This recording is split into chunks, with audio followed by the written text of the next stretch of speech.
Hello everyone and welcome to game 1 in a series between, well, I'll let you wait for it. It is going to be taking place here on Neoplanet S. It is going to be between Spider's Fly versus Yo I Am's Hui here on Neoplanet S. Let's take a look at this. Wei Spiderfly spawning as the red Zerg on the bottom left-hand side of the map. Meanwhile, Yo Iron Man's Hui spawning as the blue Protoss on the top right. Now, it seems to be a lot of PVZs today, and this is going to be both from Taiwan versus Taiwan players, so I was expecting to see a Mothership Core expansion, but it looks as though we're going to actually open up with a low ground pylon. So it looks like this will be a Forge Fast expansion, and a Forge Fast expansion is a little bit more risky in that you are placing your buildings at the bottom of this ramp here. If the Zerglings are able to get inside your base, if your opponent is able to set up a 10 pool and get Zerglings past your initial defenses, there's nothing really going on inside your main base that can stop them except for the probes themselves.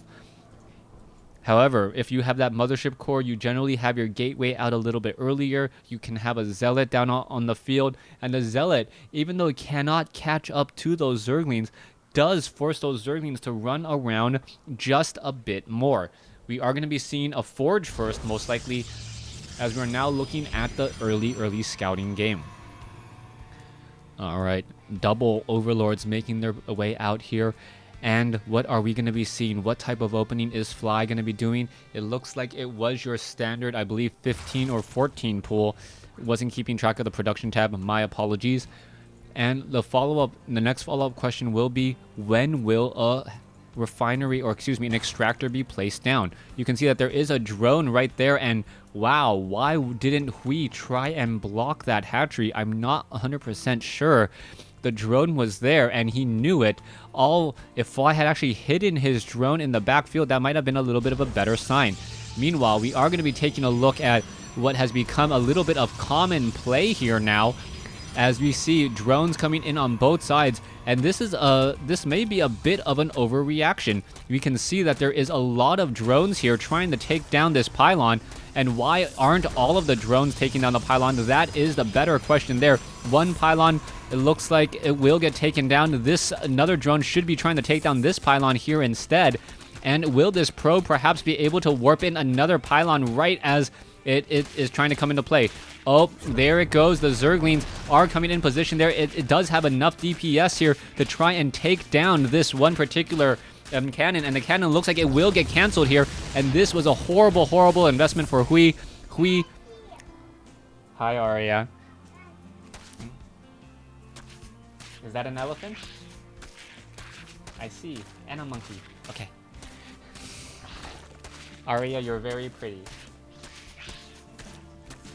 Alright, can I really, honey? Alright. So, yes, my daughter making debuts on my StarCraft 2 casts, as we still see this one particular pylon now getting cleaned up. So, a very strong play by Fly, not overreacting to what he saw, and was really able to come out ahead. I had thought that perhaps bringing that many drones down was not the right move, but he was able to take down the pylon, had just enough time to force a cancellation on the photon cannon, and then take down the second pylon as well. Zerglings now hanging around out front, and with this delay in Hui, because he has lost a fair amount of resources, he's not going to be able to try anything new anytime soon. You can see that there is one Overlord here, and he is keeping track of the expansion, but Fly is playing this the correct way. He knows that he has a semi-good contain on his opponent. He knows that these Zerglings are really not in danger of dying. He's not investing too much in this contain, and he can set up a third base. Now the follow-up question will be, what can Hui do here? Hui needs to be able to do harassment, either with a pylon on the wall to warp units down onto the low ground to break this containment, or go for a Stargate. The Stargate does seem to be the option of choice as of late, but it really feels like most Zerg players now know how to deal with that Oracle. One Spore Crawler, one Queen, and all of a sudden, things are hunky-dory. It was the same way back in Wings of Liberty when players originally didn't know how to deal with that early Banshee. Now, one Spore Crawler, one Queen, have a very strong creep highway, and you're golden. You're going to be set. We'll see if that holds true here. How many kills can this Oracle really get? As this Oracle should be popping out in just a moment. If it's Phoenixes, I do have my reservations about Phoenixes as well. Oh, wow. No, I am wrong in every sense of the word, but this Overlord is going to spot the Void Ray. If you take a look at it, you can actually kind of tell that a Void Ray is actually what is being warped through that Stargate. So this Stargate right there, you can see that there is a Void Ray trying to appear there, and it will be making its way out in just a moment. I do think that's how the Stargates work. It's like a trans-dimensional warp gate, and the Void Ray is actually passing through back from their homeworld and will be making their way here in just a moment. I guess back in Brood War, Blizzard felt like, well, if you have a gateway and you have a Stargate, isn't that just the same building, but one's for ground units and one's for air units? Let's make them different. Let's make it a warp gate instead. So cool. Now, surprisingly, do we have warp gate tech?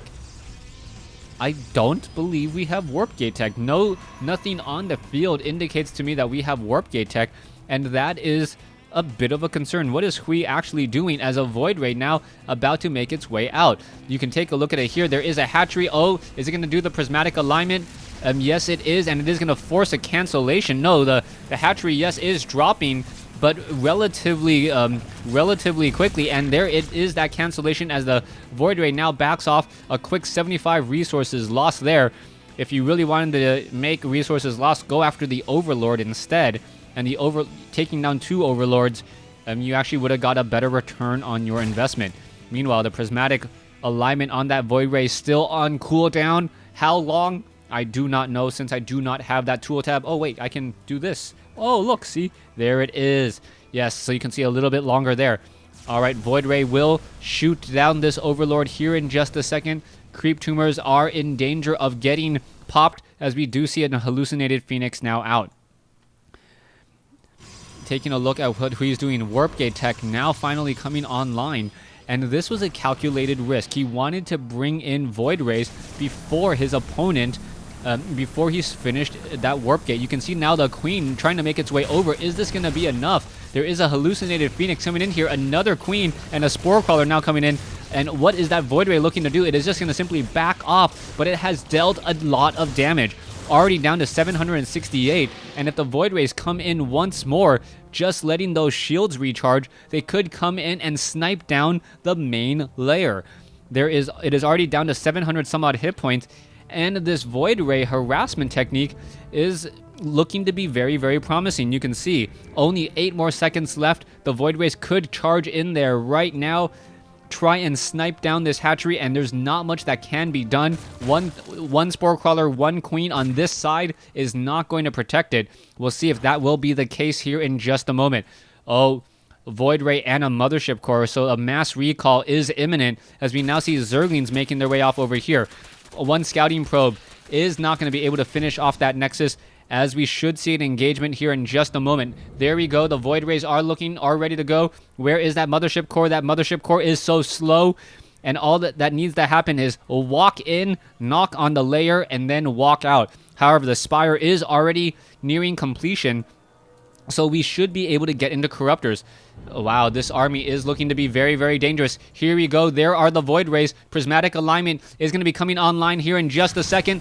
Going to finish off the Spore Crawler there. Going to finish off the Queen, or finish off the layer here in just a second. Are we going to see enough transfusions? And are we going to see that mass recall? What's going on? Yes, there it is. Beautifully done to snipe down that hatchery.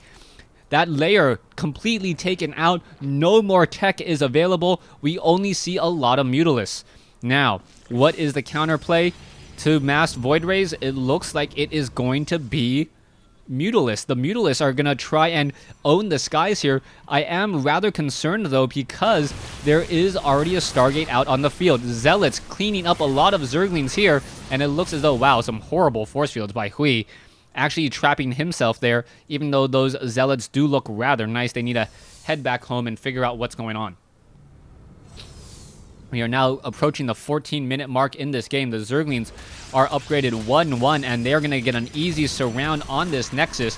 Zealots trying to clean it up. There's the quick cancellation as the Void Rays and Zealots and Sentries all working and moving together. This Mothership Core, what is going to be happening as we already see a second Stargate and a Phoenix, or a pair of Phoenixes being trained, which means that this is actually a third Stargate. 3 Stargates to handle Mutalisk, and those Mutalisk are not going to stand a chance. Photon cannons coming in. Hui building 7 photon cannons, wanting to make sure that he can win out in this engagement. Mothership Core has arrived, and what is going to go down? Mothership Core quickly focused down as the Phoenix is now arriving to the party. Mutalisk and Void Rays, both sides are engaging, but the Phoenixes are there. We can see how much damage is being dealt, and it looks like the Void Rays and the air superiority is simply going to be too much. The Phoenixes can easily pick up a queen or two and turn things around. Let's see what's going to be happening here. Oh, the Phoenixes do need to back off. The engagement could happen here. There is a little bit of a hill, as you cannot see onto the far side, except Fly does have burrowed creep tumors right there. Coming back around, we can see the third base, or this base has finally been completed. And with that, it is going to be 3 bases to 2 once more. Burrowed Zergling, a Fly, preventing any more warp-ins. And that Nexus will get delayed for a little while longer, as there is no detection yet on the field. Archons have level 1 shield upgrades, surprisingly. And what is happening here as the Mutalisk and the Zerglings are going to try and take down this base. There is a photon cannon now trying to come in, and oh, what is that? The Zergling, does it spot all of this? Yes, it does. It looks as though the photon cannon will get taken down, and the Archon may even get taken down as well, as it now backs off. Meanwhile, back over here, the main fight going down. There's the Guardian Shield. There's the Void Rays pushing straight through. Corruptors, Mutalisk, Phoenixes could easily take down more. Not quite sure why they're not doing so, as the Corruptors are going after the Void Rays still. The Prismatic Alignment still doing plenty of damage on all of the, from those Void Rays. And there's the GG coming in from Fly. Hui opening up the eyes to the Void Ray hatchery snipe, taking down a hatchery in just a matter of seconds with Void Rays. Thanks for watching. Thanks for listening. Hope you guys enjoyed Game 1. Please stay tuned for Game 2.